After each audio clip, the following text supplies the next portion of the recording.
Hi friends, welcome to my channel. ఈరోజు మనం ఈ ఆనియన్ పకోడీతో కర్రీ ఎలా చేసుకోవాలో చూద్దామా.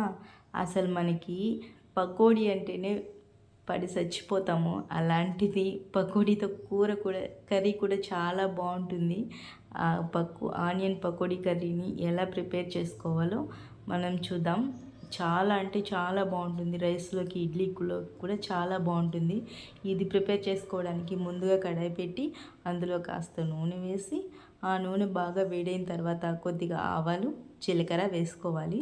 ఇవి బాగా ఫ్రై అయిన తర్వాత ముందుగా కట్ చేసి పెట్టుకున్న ఆనియన్, టమాటాలు, పచ్చిమిరపకాయలు వేసి బాగా కలుపుకోవాలి. ఈ ఆనియన్స్, టమాటాలు తొందరగా మగ్గడానికి ఇందులోనే కాస్త ఉప్పు, పసుపు యాడ్ చేసుకొని కలుపుకున్నామంటే చాలా తొందరగా మగ్గిపోతాయి.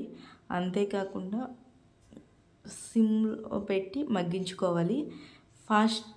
హైలో పెట్టామంటే కింద అడుగంటుతుంది. సిమ్లో పెట్టామంటే చాలా తొందరగా మగ్గిపోతాయి. మగ్గిపోయిన తర్వాత అందులోనే కాస్త వాటర్ యాడ్ చేసుకొని, ఇందులోనే రుచికి సరిపడా కారం కూడా యాడ్ చేసుకొని బాగా కలుపుకొని కూరని ఒక 5 మినిట్స్ బాగా కాగనివ్వాలండి. కాగితే చాలా టేస్ట్ బాగుంటుంది. అందులోనే ఆనియన్స్ అవి బాగా ఉడికిపోతాయి. కూర చాలా దగ్గర పడేంత వరకు కూరని బాగా కాగనివ్వాలండి. కూర ఎంత కాగితే టేస్ట్ కూడా అంతే చాలా బాగుంటుంది. కూర బాగా కాగిన తర్వాత మనం ముందుగా తీసి పెట్టుకున్న పకోడీ ఉంటుంది కదా, ఆ పకోడీని కూరలోకి యాడ్ చేసుకోవచ్చు. ఇప్పుడు కరివేపాకుని నూనెలో కాకుండా ఇలా కూర కాగేటప్పుడు వేయండి. టేస్ట్ చాలా బాగుంటుంది.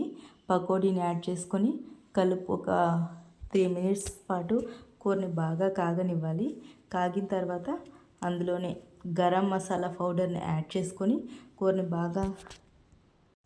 కర్రీ బాగా దగ్గర పడేంత వరకు కాగనిచ్చి సర్వ్ చేసుకుంటే చాలా టేస్టీగా ఉంటుంది. Subscribe my channel.